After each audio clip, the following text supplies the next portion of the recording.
ladies and gentlemen, boys and girls, RFK Refugees Podcast. Ted here, John here, coming at you hot, off-season edition. Well, not technically MLS off-season, but DC United Spirit off-season. Pretty much all the off-season. Last time live for the year 2021. That's something. And also, I'm going to steal your thunder, Ted, because I'm so excited about it. This is episode number 200. Number 200. And I bet you there are some episodes that we forgot to count, and we probably already passed it. But for the accounting purposes, this is officially number 200. This is the official count. It's official count. It's like counting election results. There's always going to be mistakes. It's okay. That's right. We're in the ballpark. We're in the 200 ballpark, and that's stop okay. the steal of this show, everyone. So we 200 episodes. I think I saw on the Spotify Wrap the number of minutes we created of content this year. It was like 3,000 something. Yeah. And then I thought about how many hours that was, and then I thought, I cannot believe that we've done this. I can't believe that people are listening, and I can't believe that we've done this. But I can't believe we got to 200 episodes. I think this is. I have to go back because I did do a lot with Around the League, but I'm pretty sure this is the longest I've had a podcast. It's always been in like spurts and stops, and life gets in the way and everything like that. We're holding on, Ted. Yeah. We're in this for the long haul. You and I. We have RFK Refugees tattoos on our back, so we just can't. We can't go back now. We're in too deep. But as a way of celebrating that, if you want to give us your Twitch Prime subscription for this month, that would be great. Or if you just want to keep listening to us and tell your friends that we still have a podcast, and that if somehow maybe there's some DC United fans that don't listen to podcasts, you should tell them to do that. I have stickers, I have coasters, I have scarves, I have anything you need to make us a new fan, I'll give you. Makes a good holiday gift. Come on, holidays are coming. Holidays That's right. are coming. Promo code supply chain, I believe, is the promo code. If you go to rfkrefugees.com, buy a scarf, $20 shipped.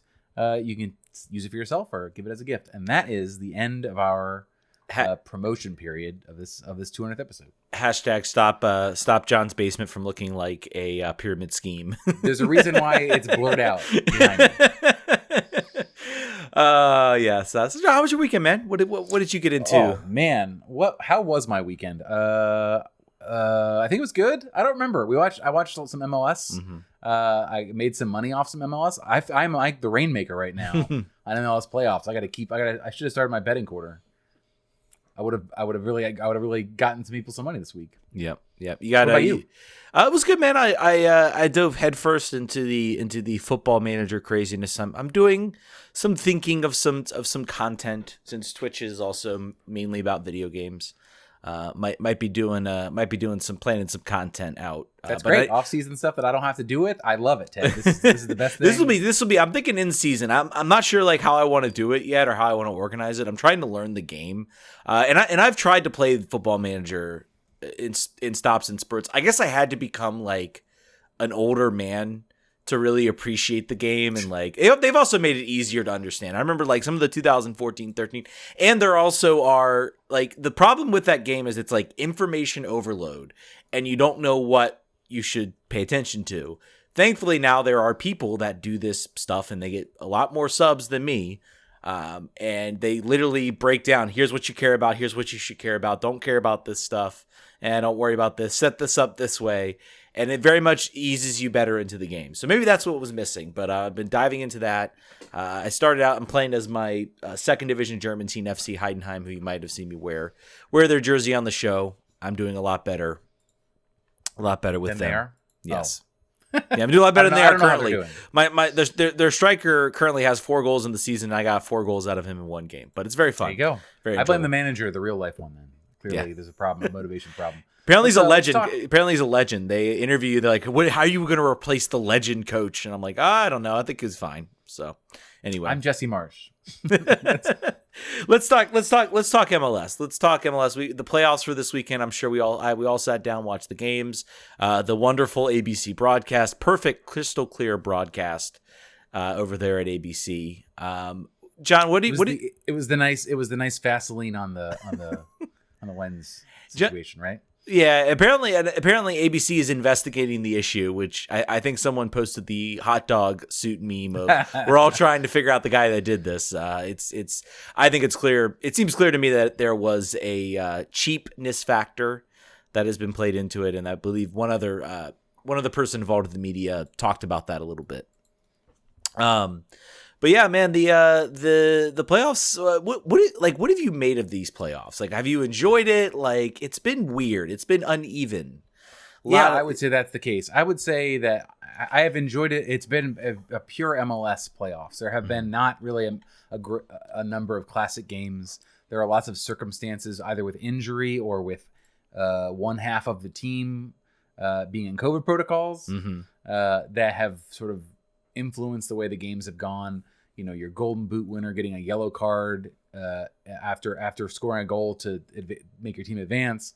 There's a lot of like weird sort of things that are not about the game quality themselves have sort of affected playoffs so far. And the fact that the MLS Cup final is the Timbers at NYCFC at Timbers is wild. I don't think, I mean, obviously you would assume higher seeds would move on. New England, you would not.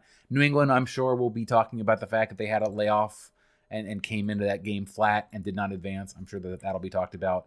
NYCFC is doing this with, not a super impressive roster to me anyway. DC United obviously had a calamitous game at Yankee Stadium this year, which they usually do whenever they go to Yankee Stadium. But I was never really blown away by the roster. This is just MLS playoffs personified, that a team is just sort of like, rolling through it, not being super hot, just like things going their way and just like powering through in any way they have to. Yeah, what do you think? I think so. I go back to I feel like the 2020 and 2019 versions of the playoffs were a lot more enjoyable to watch, and I think there is a part of that has to do with the fact that the layoff, the 2-week layoff, I think hurt certain teams that were really playing well. Teams like Seattle, teams like New England, of course, who broke the points record, and they had an even longer layoff, the 3-week layoff. That to me was a little ridiculous. I did not understand why they had to wait so long. I figured there had to be a better way you could organize that, and I won't say it impacted them because I think New England did enough in that game, but I think they started out a little slow. But they, it's the nature of the playoffs. I think there are a lot of people out there kind of saying like, oh, you have the top seeds out. What does that say about the regular season? I think the playoffs are a lot better. You need some randomness. You need some fun moments like RSL. RSL making the run they did was incredible amounts of fun. David Ochoa, forever living in the heads. Your favorite player right now. He's my favorite player. I'm a USMNT fan, but there are certain segments of the USMNT fan base that bug me and annoy me, and this dude just is out here living rent free in their heads. It's great. It's fun to watch, and I love the aspect that he brings some entertainment. The smack league talk that needs so much of it. Yeah, it needs personality, and there's been, I will say, since Zlatan has left, there's been a lot of missing personality, I think, in this league. I think Adrian Heath, as much as I don't like him, he brings some personality. This league needs more players that are willing to kind of do some smack talk. I thought Bill actually was really primed to do that. He's mellowed in his old age, I think. He has, and I think was it Ochoa was talking about how the goalkeeping corps is in the U.S. is very robotic. Like there's a very set, specific way to do something.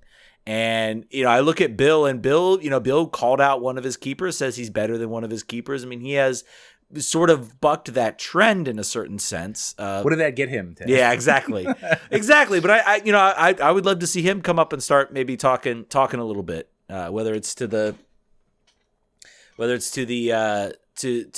Mexican national team, to the Red Bulls, whatever, man, he does it. He certainly brings the energy. That's for sure.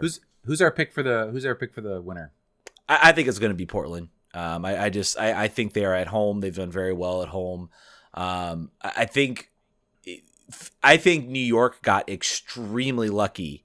And we didn't talk about this, the COVID issue. 11 players from Philadelphia. If you watch that game, Philly had in my opinion, had the better of play. The game really, NYC kind of woke up and they played down to Philly because they didn't really get going until Philly got that first goal. And they're like, oh yeah, we have to play soccer now. And they were a much more skilled team than what was out there in Philly, and they showed it on that goal and how quickly they got that goal back. But I mean, I really do think, it was a mistake from the from the Philadelphia Defender. I didn't recognize him, so I think he was one of the replacements. Anytime you're bringing on Cullen, who I'm pretty sure most people were like, wait a minute, he still plays? He's not retired? Is it 2013? What year is it? He did well, though. He did well, to be honest, in most cases. But, hey, I think at this point, I think we've seen NYCFC, the way they played down to Philly, the way they barely just got out of there when it really should not have been as close as it was, in my opinion, with the talent level out there. I think Portland's got this kind of wrapped up. So that's my pick. will agree with you, and that is where I will put my money in FanDuel this week. I will say I was very proud of the fact that I speedily, because I don't think the FanDuel odds makers are following MLS Twitter very closely. And as soon as that announcement dropped about the 10 players, I'm like, quickly throw all the money I have in my account at New York City. And the odds didn't change for like another 2 hours, and then they changed big. So Thank you, New York City. Thank you, RSL. Thank you, Portland. I'm just on a streak. So we're gonna go Portland in the final, probably straight. I don't think I'm gonna do anything wacky with that. But yeah.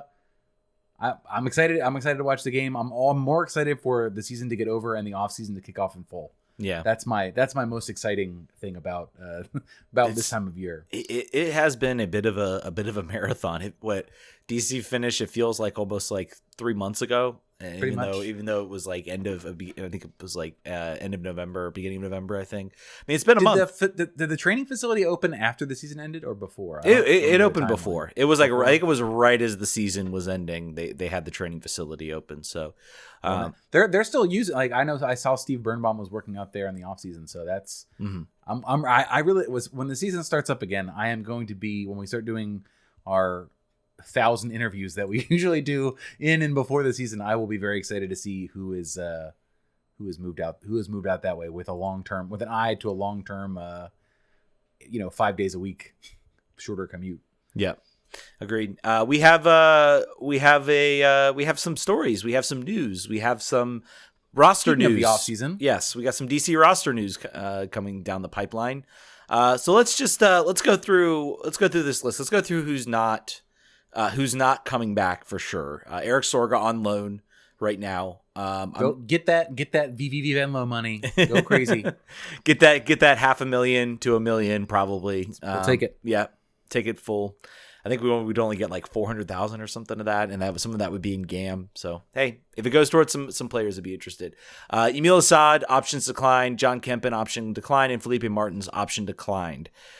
So interesting to see. I guess Felipe was maybe a little surprising, but I'm guessing they're still discussing a contract with him. Yeah, he is home in Brazil now. Yeah, I think he was out hanging out with was it Marcelo Zaragoza or Mark? Correct. Yeah. Zaragoza, however, is still like in playing shape. I don't know what he's working at, but like a year ago, there was an Instagram post like it was basically like back on my grind. Like, you're like 42. What are you doing? Why are you on a grind? Don't be on your grind. Just stay healthy, man. What are you doing?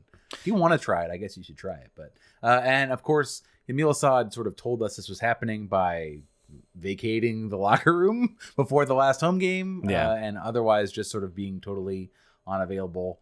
I would give $1 to find. I think you and I both suspect it's fitness, but I would be very interested to know if there's any other, like what was the final straw that made him unplayable in Hernan's mind. I'm very curious about it. Was it one game? Was there an appearance that he played where he was just like, nope, that's it, you're done, no more? And that was really a shame because I think everybody had kind of highlighted. And we talked about this, Emil being the guy maybe that would fit Hernan's system really well and would really flourish in that system. And it just never worked out for whatever reason. My money's on fitness. I think fitness was a big reason why he never saw the field. It seems like everybody buys in. I think this team lacked a direction last season. And I think you have a guy, sometimes that guy coming in being like, all right, here's what we're going to do. We're going to do really well. I've experienced it in jobs when things kind of felt directionless. Some guy comes in and says, no, we're going to do this, and this, and things are going to get better. And sometimes people jump right on board. But maybe there's always that guy who's like, screw this. I'm not doing this for you. And I think that ultimately happened for Emil. So Rob has already posted an article about it's time for Yamil to return. Literally, I saw it. I was like, of course he did. I think he probably had that in the can already ready to go. That guy probably loads up FIFA and then immediately tries to sign. Oh, for Yamil sure. Assad. Actually, even if he's running like Bayern Munich, he probably signs him. Last time I'll talk about Football Manager, but he's out of contract in my Football Manager sim, and I actually invited him on a trial because he was there. And I think then some other clubs scooped him up, so I don't think it ended up going anywhere. Or I think he wanted like too much money or something. Well, that I can believe that. Yeah. So in addition to Felipe being under sort of discussion for another contract, so is John Kempen, and I believe that's it. Yeah. Yes, that's it. Other players who are out of contract and are gone for sure. Ramon Avila is gone, back to Boca Juniors. Giovanni Bolivar his loan has ended with Deportivo La Guaira in Venezuela. So he's back. He's gone. Also, that means Darluis Paz, who was playing for Loudon, also returned. I was surprised at that one. I'm not sure what the buy option was. He looked pretty good when he played for Loudon, but that's not a direction they're going now, I think, and we'll talk about that here shortly. Was Giovanni Bolivar, was he pre Losada? I think he was, right? He got here before. So like Losada really didn't have a say. I think that's what we're seeing a lot in this roster is players Losada didn't have a say. And I think they're trying to figure out what, maybe get some players that fit his system. Other players, Frederic Briant is gone. I think he's been working on his coaching badges. He's sort of at the age where you would assume maybe he's done, but who knows? Maybe he continues. Michael DeShields, a draft pick that just didn't pan out. I think he played maybe 5 or 6 games for Loudon and then went into witness protection and he never played again. That happens at the draft in the year 2020. That's what you're working. I think you looked up sort of who came out of that draft, and the numbers are not great. It's this may go down as like the worst draft class, and it might be. This is. I don't doubt we're still going to get good players. Now I think there are some caveats. There was some players that maybe would be out in going out of the draft at this time.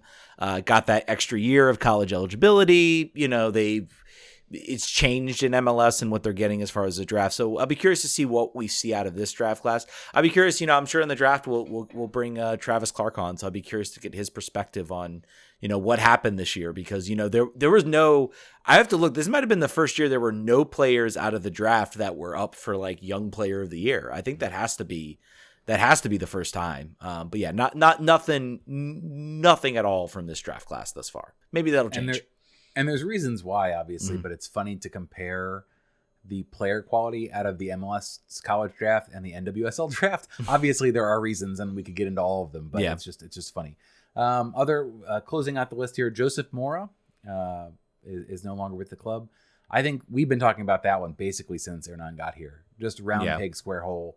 I think he's going to land on his feet and play well somewhere because he's still got it in him. He's a good player. I could see a team like Charlotte. I could see a team like Austin just looking for some Charlotte defensive. Would be great they would be very lucky to get him. I think that would be a good pickup if they could do that. Yeah, I think if you get into a team, basically a more non-specialized coach that doesn't want to do a specific style that just doesn't fit. I think if you get a more basic, 4-4-2. 4-2-3-1 with, a wing back that maybe pushes forward a lot, but pretty much stays in a defensive hole. I think what we learned from Hernan's system is that he wants wing backs that push forward. Players like Gressel and players like Paredes flourished because of their ability to go forward. And Mora has a certain quality to do that, but I think he needs another like overlapping winger or somebody who's actually going to overlap with him a little bit. And I just don't think he ever had that here. So, I think that's true. And then the last 2 players, Jordi Reyna, that one is probably not a surprise for the reason of the cost of his contract, which it's hard to find. $7,000 a week, 360. This is in pounds. That's not helpful. I don't have the number in front of me, but I know that it was higher than a player of his sort of stature. Yeah, I know they're not looking at bringing him back. I think Jordi Reyna for me was kind of a litmus test almost of like what is the first thought, and I'm not saying that DC is going to blow away the transfer window, but I'm like what is the first thought about what DC wants to do in this transfer window?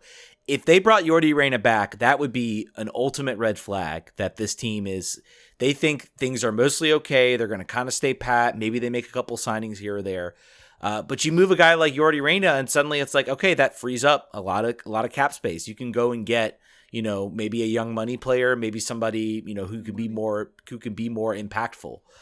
So that's kind of what I thought with that move. That was kind of a litmus test. If Yordi Reyna comes back, or if they look to re-sign him, then I think that maybe spelled a little bit of trouble for the offseason. But he's not coming back, and he really I think he found a renaissance. I think he'll find another MLS team.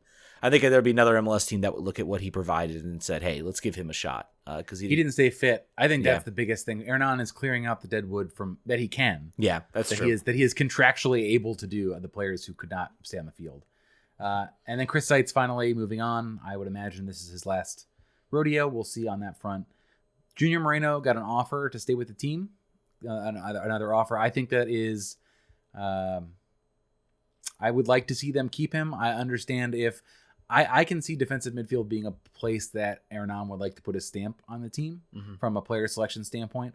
I also see the wisdom in providing a little bit of clearance for Moses Nyman to see the field some more. There was too many bodies in between him and the field. But certainly you'd want to replace Junior Moreno with a player of his quality, particularly if Felipe is going to walk. So. I think we'll see what that one develops. Do you have strong feelings about Junior staying with the team? I want him back. I think it's good that they gave him an offer. I don't think he does a lot of. I think he does a lot of things that won't again show up on the stat sheet. I think he's very underrated as a center. As a center defensive midfielder, and I think scored a goal this year. Yeah, he did. So there's that. Now he's a threat to score.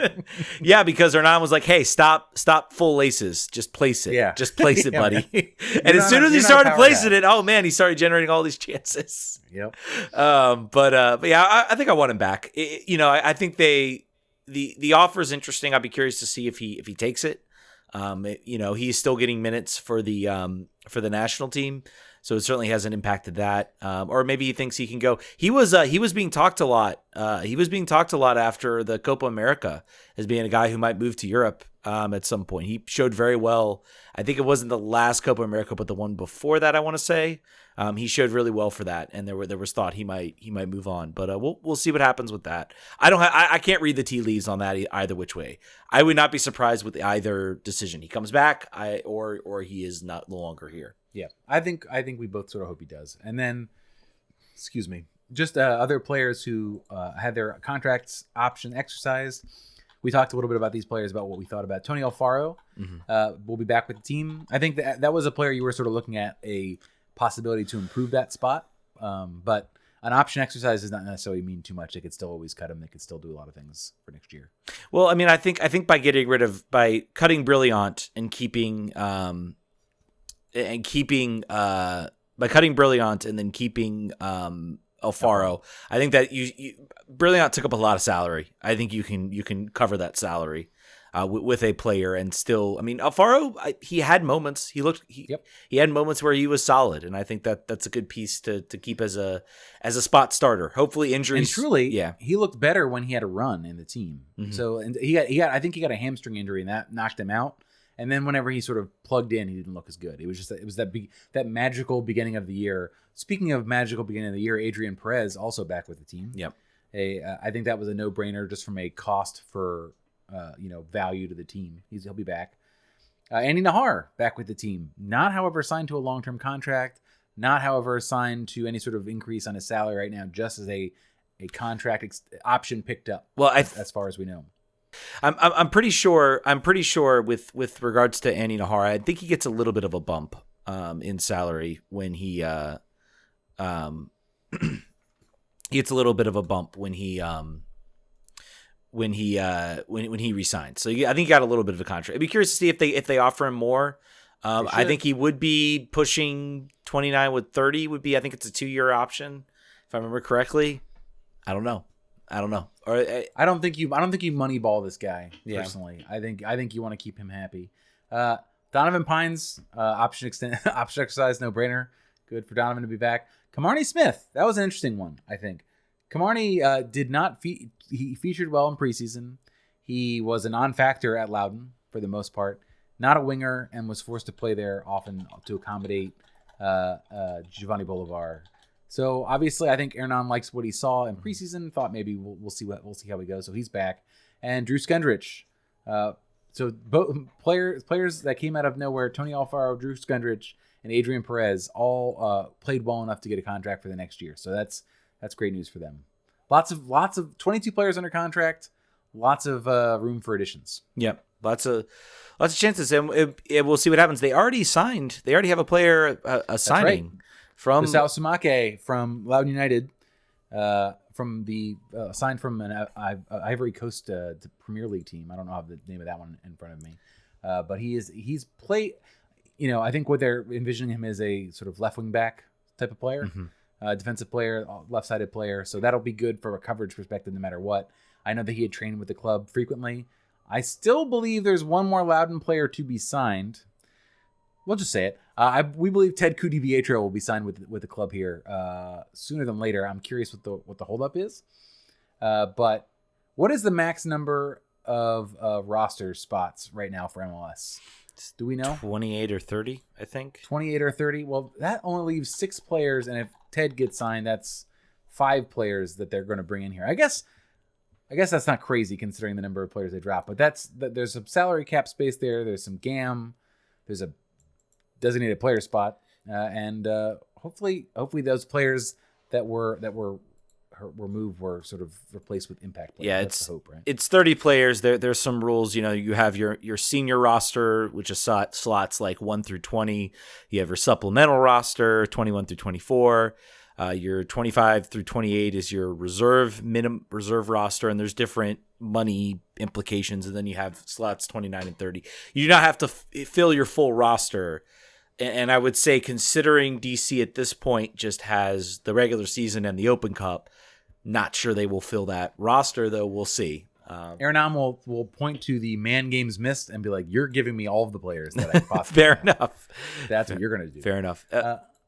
Yeah, go ahead. Sorry. No, I was just going to say, yeah. So hopefully we find out whether Ted gets signed.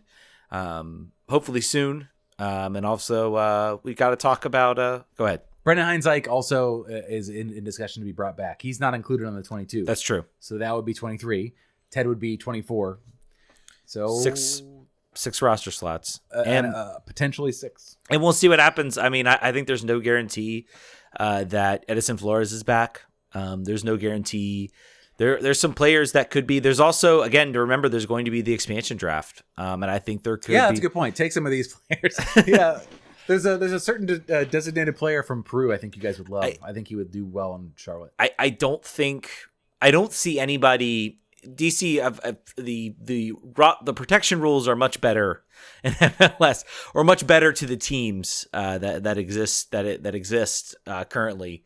You've also got way more teams as well than the 10 that are in NWSL. We'll get into the NWSL expansion draft here in a minute. But there's also more teams. DC, while showed well, finished middling. I think there's a very good chance we come away from this unscathed. I really see that. I really do see that happening. With considering once you get past our main roster, then I think you could see they could also go out and grab some of the guys that DC's already cut too. I think those players are like automatically unprotected. So I mean, they can go in and grab one of those. So I think like a Yordi Reyna would be interesting, or a Joseph Mora. So I'm trying to see the number of players that you can protect very quick. Oh, there's so many permutations. Never mind. It's not a very simple list. There are at least like 6 different categories. I was trying to look for a quick rule, but anyway, I was looking at I'm looking at the players under protection or under contract for this year. There's like 10 people I really would be mad if they left. Yeah, maybe 11. It's not. I don't think I won't be destroyed in a way that I would be. For the NWSL champion Washington Spirit, who have a roster that I think is deeper than the 9 that they can protect. Yeah. And also, I mean, fewer teams. There are a lot more teams in MLS, and Charlotte's the pick of a lot of players. So I think that plays into it. I don't think DC. I'm trying to remember the last time we lost a player to an expansion draft. It's been a while. It's been a real long time. Yeah, it has. Seattle? Someone in the chat, look that up. It's been about that long. I think it's been about when Seattle came into the league. Yep.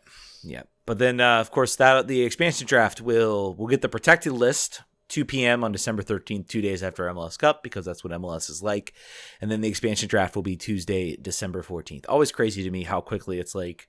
So basically, like, someone from Portland is going to win the trophy and then might be like no longer playing for the team. That happened. That happened that day or the next day last year. That's got to be a year before. That's got to be crazy. MLS is not. You don't get a chance to celebrate and you're already moving on to I got to figure out moving to Charlotte. I can't even. It was Greg Garza. Greg Garza, after Atlanta won the Cup, was gone that day. They told him that day he was gone. Yeah, he was going to Cincinnati.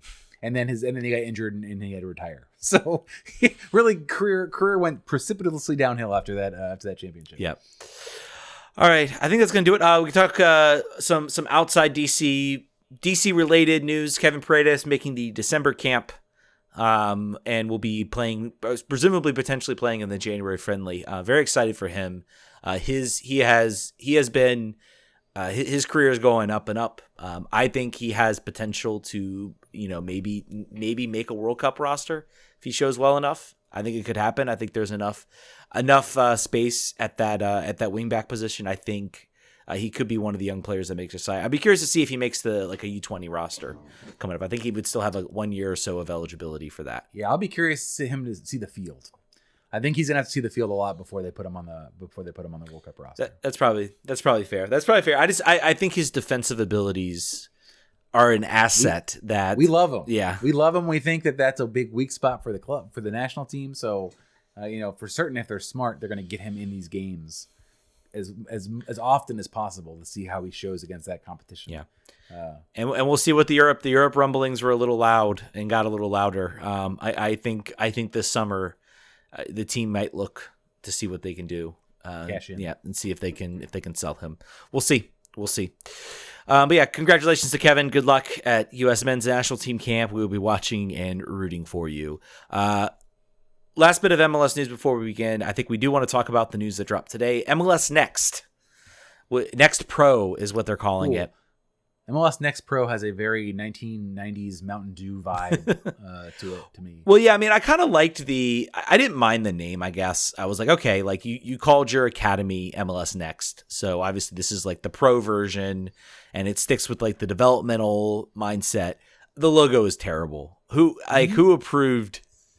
Who said, oh yeah, that's the logo we want for this league? Wow, that's really it doesn't even it's off in all the wrong ways. It's not even unique that it looks cool. It just looks terrible. And I hate it.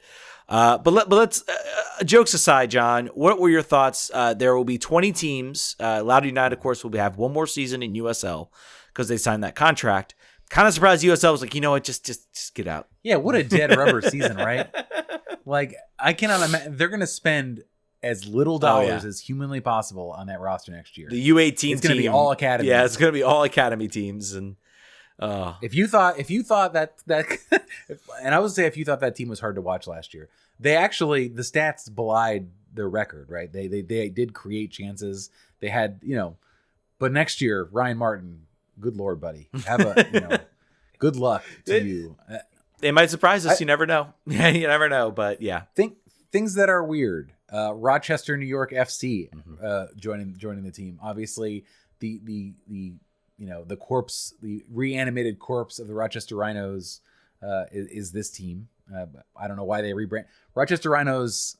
We talk about this till we're blue in the face. For a country that has so little soccer history, and also for a time in which all things that are 80s and 90s are cool again, or at least 90s, that you throw this away. I think that was dumb and short-sighted.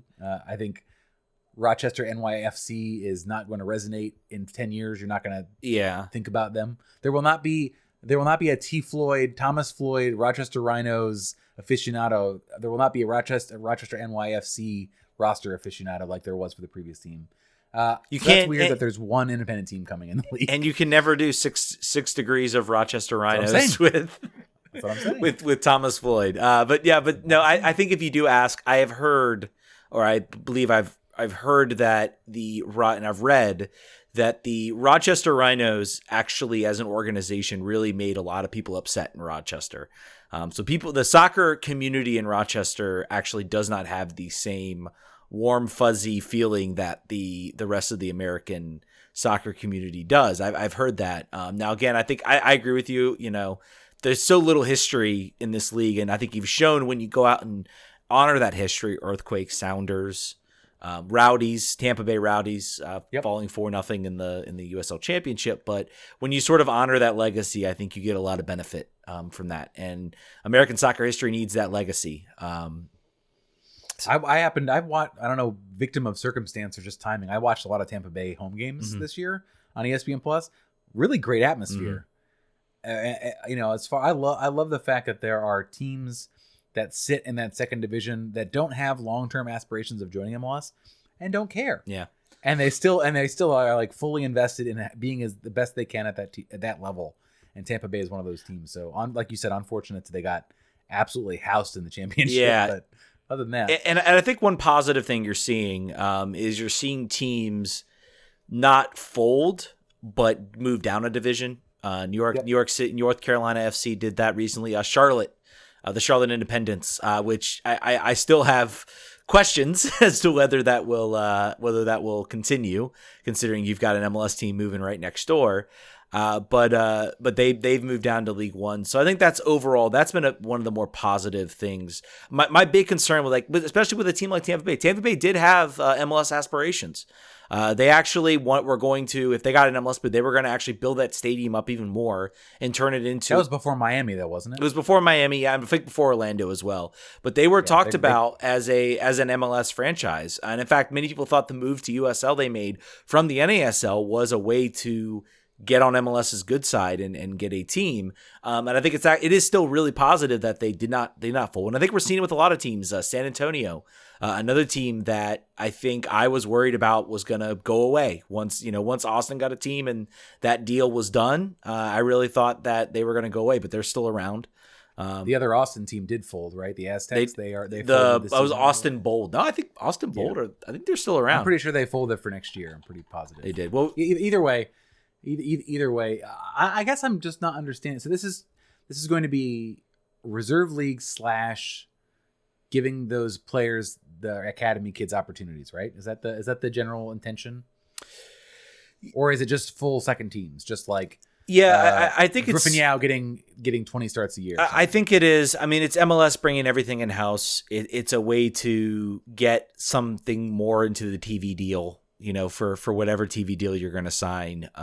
It's, I think it's a recognition. I think at the beginning there were a lot of the USL2 teams that took it very seriously. I think Rochester's an interesting addition, and the inclusion of independent teams is interesting. I don't know, right now I was kind of interested that we aren't hearing more about certain teams maybe jumping ship from USL to this new league. It seems like right now a lot of owners are a lot of the independent owners are happy with what USL's doing. They should be. That is such a better. I mean, we haven't seen it yet, but that's such a better product from the standpoint of competitiveness. This is going to be, like we just said, this is clearly not about. This is about having more inventory to sell for streaming. Mm-hmm. It's about controlling how much minutes and how these players are getting that are outside the first team picture. But the competitiveness and the atmosphere at the atmosphere at these games is going to be garbage. Yeah. Like maybe except Rochester. Again, your independent teams might still be, So the one team. But I mean, the idea is that they get more in there. I don't know. I don't know how. I think right now, if you're looking at it, the MLS2 teams, what they did for USL was they put teams out there that were not going to fold the next day. They allowed, at the time Division 2, which I think only had 10 teams, to grow. They established that connection and that legitimacy, and they got a lot of owners in the door. Some of them didn't last. Lansing Ignite is one I remember from USL League One, but I think it gave teams. It put teams out there, regardless of how it looked on TV, and it gave matches. And I think it allowed sort of other teams to grow out of it. You talk about teams you talk about doing a lot better, but I think there is a chance that I think the USL has outgrown those second division teams. There are now more markets, Yes. And markets that's still around. I'm still surprised by the teams that are still around. Orange County, I didn't think that team would last. It's still there. It won the championship. And it has a pretty dedicated fan base. I was kind of surprised because I'm like, it's like an hour outside of LA.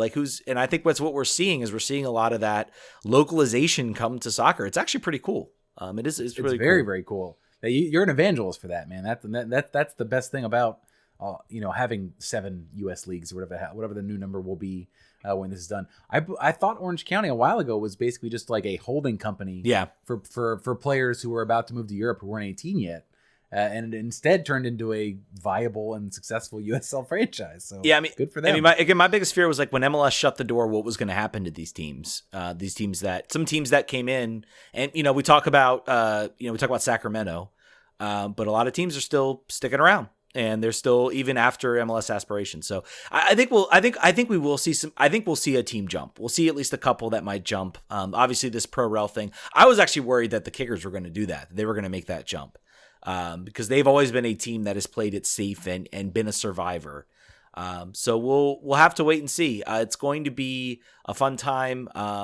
It's going to be an interesting time in American soccer. There are now 3 Division III leagues now between MLS Next, NISA, and USL League One. So fun. So dumb.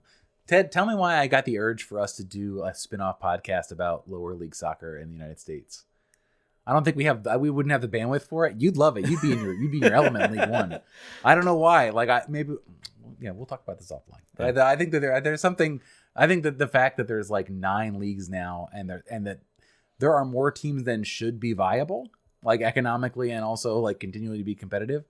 That there's something about it. There's something that's interesting about it. I'm getting excited, man. We got the Open Cup.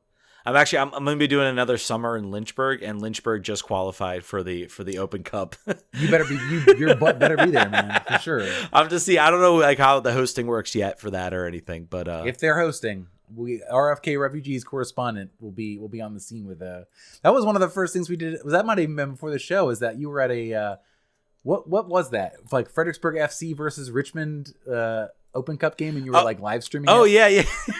No, it was Chesterfield United versus like I think it was like some team in Charlottesville. Yeah, it was some team in Charlottesville owned by like a Greek restaurant. I forget what they were called, but yeah, that was awesome. That was fun, man. That's the type of fun you get from some of those early. I love the Open Cup, man. I've been so mad like past 2 seasons we have not had it yet, so I'm very excited.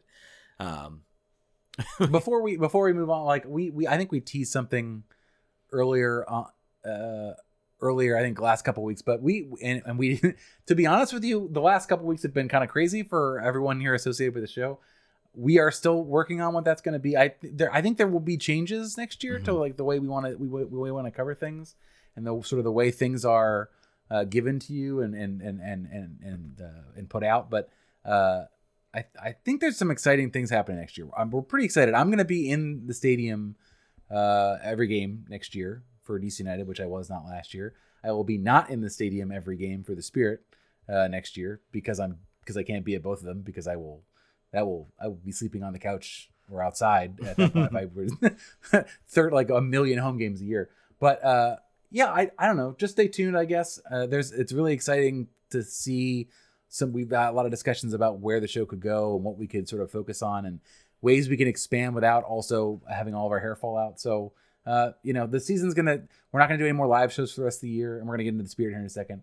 And we'll have, opportunity to really stretch our legs and figure out what that's going to be. But I don't know, just stay tuned. I think we're 200 shows in. We've obviously gone a lot longer than we were anticipating. I think 200 shows was optimistic, I think, for both of us at that point. So just get excited. I think something interesting is gonna happen next year. Yep, I think we're constantly trying to get the show to grow, and it's been awesome that you guys want to be out here supporting it. Let's shift a little gears. Let's talk Spirit. This is less good news because the NWSL expansion draft pities nobody and gobbles everything.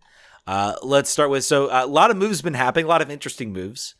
I think now it's basically learned that basically you can get protection for as little or as much as you want from the expansion draft. You can even choose position, which I really want to know. I really want to know how that's decided. That has to be. You can write any contract. You can write a contract to say anything. Yeah, and this is what these all are. These are all micro contracts. So I think that was funny. I have to believe that they had a list of players. They were like this, and they were all mostly forwards, but they're like, look, we don't want you taking these players. And then they don't want to say which ones.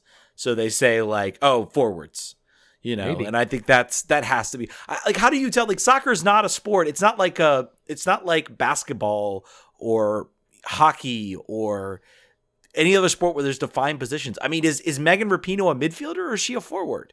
She's an outside player. She can play in the midfield, though. Is Rose Lavelle a forward or a midfielder? They're all forwards. That's any of their good players are forwards. That's probably. I said there had to be a list. There had to be a list, Camp. But let's talk about. I think the Spirit, and I actually read this wrong initially, and I think I tweeted, "Oh man, well hey, they got some out of it, and they got some protect." No man, they got fleeced. They got fleeced. Which one? San Diego Wave. They got fleeced. They were the Angel City. They did not get fleeced, but go ahead. Let's talk about that. Let's talk about that trade. I have it up in front of me here. So they traded Tegan McGrady, I think it was what was it? Reigns, an international spot next year. And Reigns' first round pick, which I think they had. From a trade. So the Spirit actually do not have a pick, I think, until the third round, I want to say. Correct. Yep. Correct. They've got 2 picks, and they're both end of third and end of fourth round. So they will be quiet unless they trade up, which I think last year, they were in a similar situation. I think maybe they had a second round pick, and they traded up in the draft. So I don't think you'll do that this time. I think you'll be... This was about preservation of players, and it really stinks to lose Tegan McGrady. It really does. And I think we sort of talked about this. I do think, for all that it is bad, I do think if you look at, and also the downside here is that the cost of protection has decreased as this has gone along. I think teams are now getting protection for a lot less than the Spirit originally gave up. But at this time, I think there have been other trades, like half of the Chicago Red Stars roster leaving. There have been other ones that we can get through them later, but I think overall, if you look at what they were trying to protect, this is still a young team. This is not a team where the Spirit are saying like, we got to just protect our names for ticket value or whatever. Like, they're an overall very young roster, and they don't need a lot of additions from a draft pick perspective. They really just want to return this roster with another year and run it back. It's hard to argue with that being a potential recipe for success. It was expensive in this case. It was less expensive. They were able to buy off Angel City by sending a player named Mary Alice Vignola. And they're actually getting money back in that, and they're getting protected. And they get protection from allocated players. So none of the allocated players, which is Emily Sonnet, Kelly O'Hara, and Andy Sullivan, they will not be selected by Angel City. They can still select anyone outside of the 9 protected, which the list for that will be coming out in, I believe, 4 days.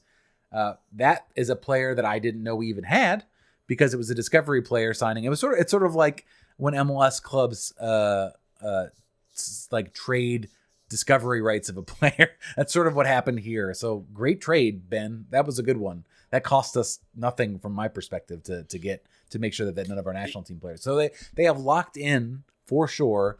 Their allocated players are not going anywhere. They know that beyond that, +9 are not going anywhere because they're only going to lose one player. They only have a chance, and they probably will lose one player, I guarantee. Or the price from the you love and you talk about the price has gone down. I think that is very clearly that's how good your roster is. It increases the price at which you get to stave off a team from selecting one of your players. And when you're the team that played as well as they did, had players step up, play really well, that price becomes very expensive to be completely excluded from the expansion draft. I think that's what we saw here. And this is a young team. Any one of these players, San Diego Wave or Angel City FC, would love to have on their team, because it's a young team. As a players, you bring someone in like Tegan McGrady, you're having her for the next 3-4 years, as one of your stalwart midfielders. So I mean, that's the nature. When you have a team, we have some older players. yeah, maybe you're interested, but it's certainly not much. And I think that's why the price was so high for the Spirit, particularly to be completely excluded. Now for the allocated players, I think it was a little cheaper because I think obviously Spirit are going to protect Andy Sullivan. That was a given. She is the up and coming starter. Kelly O'Hara, Emily Sonnet. Yeah, maybe you want a team like Angel City or San Diego Wave would want one of those players, but I don't know if you really want them sort of building your base, so to speak. So I think it was a lot cheaper to get them excluded. And Angel City can still go in and select a player that they think maybe can be a base builder on their team. Is it 9 beyond? Is it 9 plus allocated or allocated inclusive? 9? I think it's allocated inclusive of the 9. That's the way I understood it. So yeah, I'm looking through that. Let's do a quick roster thinking here. Yeah. I think that's a useful exercise. Aubrey Bledsoe needs to be protected. Mm-hmm. Obviously, Trinity Rodman will be protected. Sam Staub is one I was just thinking about here as a challenge. She is an excellent player. She had a fantastic year. She's from San Diego. I wonder if that's a data point that we should be thinking about. Who Maybe not. Maybe who was that? Andy Sullivan or no? Sam Staub. Sam Staub. Okay. Yeah. So let's put that one in the middle. Kelly O'Hara protected. Emily Sana protected. Saori Takarada probably not protected. She didn't really feature this much this year, but I think they would be fine with losing her. Avery Collins was injured all year. They'll leave her protected. Ashley Sanchez will be protected. Jordan DiBiase, good bet to be protected. Should be protected. Andy Sullivan protected. Bailey Feist probably will not be protected coming off an ACL injury. I will imagine based on sort of the roster rules that they're at. By the way, so it's 9 players, and of the 9 players protected, each club can only protect 1 U.S. allocated player. Oh, okay. All right. So but we protected that in the. Yep. So yeah, all those players are staying there. So it's 9 players. So it's like Ashley Hatch, Trinity Rodman, Ashley Sanchez, top 3. I think you. Paige Nielsen. Do you keep I think her? I think you do. Make sure you're on the list. I think you do. You gotta. Julia Rotter has become more important to this team with Tegan McGrady trade. Yeah. So I think they've got to keep her. Kumi Yokoyama had a pretty down year. I think you probably put them on the list for selection. Devin Kerr put her on the list. No one plays where Aubrey plays. Dorian Bailey will be an interesting one. Yeah. I think that's I think if you had a bigger list, you'd make sure to keep her. Mariana Speckmeyer you could have her up there. Anna Halferty. Please do not select Anna Halferty, San Diego. Leave me alone. Do not do this. I would be very upset if you do this. So I mean, really, you can kind of. I mean, so we start. I said Trinity Rodman, Ashley Sanchez, Ashley Hatch, Aubrey Bledsoe. So that's 4. And then maybe yeah. Julie Rotter 5. I think Julie Rotter 5. Then you still have 4 more, and I think you've got some. Terry McKeown, I think would be 6. I think you would want to hold on to her. And then please, and then Halferty, please. So Tori Huster, do you protect her? Yeah, you don't protect a player. No, not with an Achilles injury. I think you've got. I think you talk about. I think. Oh boy, yeah, this gets hard. It's these last 2 spots that you gotta. So Jordan DiBiase, do you protect Dorian Bailey? I think you got to. Yeah. Based on the way she played, so that gets you to 8. So now you are not protecting Sam Staub. You're not protecting Jordan DiBiase. You're not protecting Bailey Feist. You're not protecting Paige Nielsen. Of players that played a lot. Or Tori. I think Paige Nielsen. I think you protect Paige Nielsen. And then leave open DiBiase, Bailey Feist, Saori Takarada. I think that's probably right. I think you're looking at that list. I'm looking at players like that that you can't really replace in this team, and I think those are my 9. I'd be curious to see if anybody in the chat has any disagreement, or anybody in the comment section has any disagreement. Doug thinks they expose Paige and protects Halferty. I think Halferty definitely is protected. Yeah. I think she played well under Richie and under Chris. So although she did her playing time definitely did decrease once the national team players came back. But I think that she showed so well, and she also got an opportunity to go into the midfield a little bit more after that. She's got to be a keeper. It's really, to me, it's really about the DiBiase, who was injured had a hip injury the entire year. So maybe you leave her exposed, unfortunately. Dorian Bailey and Sam Stobb. Those are the sort of the tweeners for me. And I think you lose one of them probably is what's going to happen because they're all pretty good players. Of them, I think that Dorian Bailey was probably the quietest key contributor for the Spirit this year. Mm-hmm. So it would really hurt them to lose her. I don't think there's another player that immediately comes in and fills that role. Andy obviously does it, but as far as like a pure out and out linking defensive midfielder, she did very, very well this year and had a lot of minutes. So we'll see. It's a good promise to have. This is a deep roster. It's a championship winning roster. It's a young roster. It's all good stuff. Yeah, they gave up a lot, but I think they have in some trades. I think it's well spent in the fact that I think we're only going to lose one player now. Losing Tegan Brigady again is tough. So technically we've lost two players, and we had to give up a lot of potential. But this team has a lot of potential, and I think it's going to be on Olsen and Chris Ward to fill out replacements and to keep it going. I think you got to still look to get better and improve because the league itself is going to get better and going to improve. So, and then next year, look to wrap up the roster conversation about the Spirit. You've got players that have an opportunity to step up next year. Karina Rodriguez now has been called up by the Mexican national team every time since she's moved to the club. Does she feature more? I think she only played once or twice and always in sort of late minutes. Mariana Speckmeyer, who's playing for the Venezuelan national team, also very limited minutes. I believe she played once or twice at Segra and sort of that sort of. And you got a bunch of players coming back from season-long injuries. Avery Collins, sort of less of a feature than Jordan DiBiase, who was a major contributor. And the player that you and I and a lot of other players looked at, or people looked at to have a huge last year, Bailey Feist, is an impact player right there. She was Ashley Sanchez before Ashley Sanchez with this team. So, and this team theoretically has money, and depending on the ownership situation, which we still don't know. And I think we'll have a conversation about that probably before the end of the year. We're not doing more live shows, but we might tape, particularly if something relevant happens. This club could conceivably still add players. That was the conversation beforehand. Earlier on in the year, when Richie was still here, was talking about making a major signing in the summer. So there was an appetite to do that. The ownership situation is as murky as possible, so we don't necessarily know what that's going to be. But you would assume any interested party taking over right now will want to put their stamp on the club. Yeah, on the NWSL champion side, they're going to want to do something to prove that they're serious about taking it to the next level. So we'll know on the 10th sort of what the game plan is from the Spirit's perspective. Ben Olsen, I guess, is the guy doing this.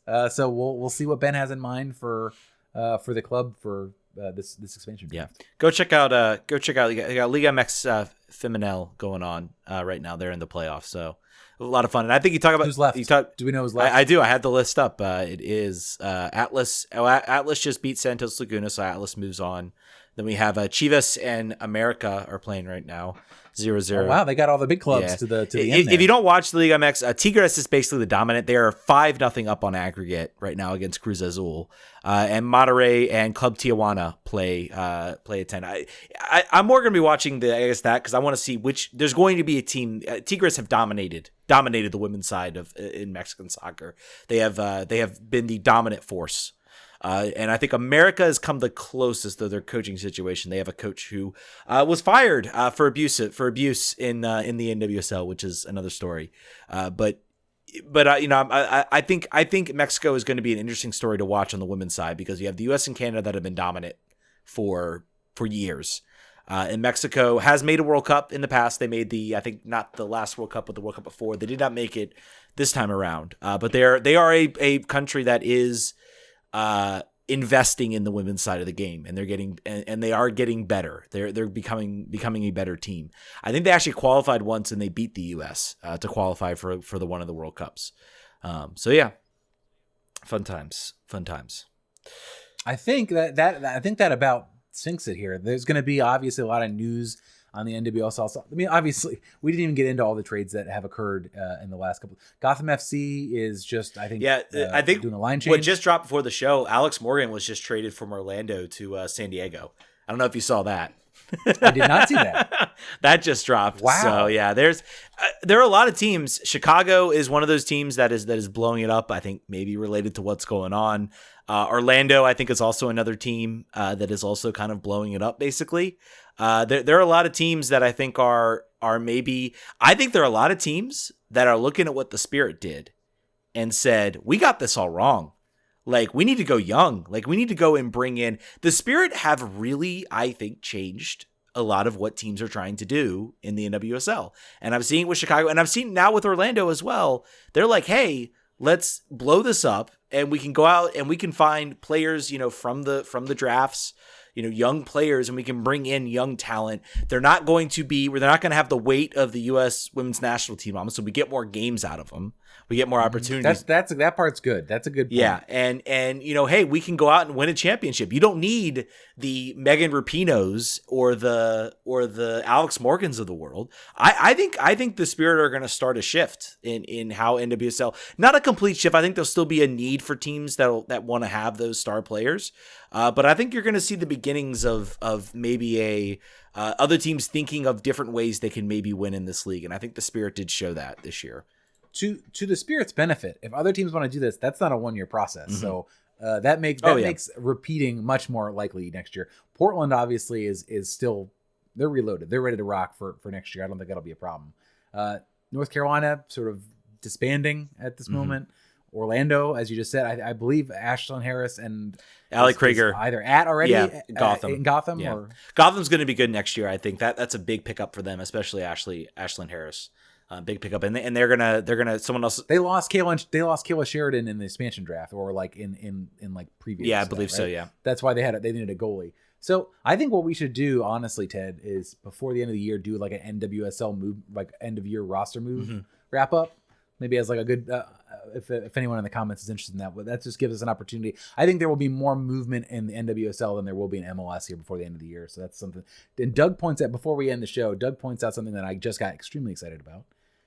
Is that the Spirit will participate in the women's ICC next year. That's cool. Which on the men's side is garbage. Who cares? But on the women's side, this is the closest thing we have to an open cup or a way to measure yourself against an external marking point. And that is exciting to me. That's and cool. I hope Chris Ward or whoever is and hopefully it is Chris Ward. We didn't talk about this. He is rumored to be in negotiations for the full job, which he should get.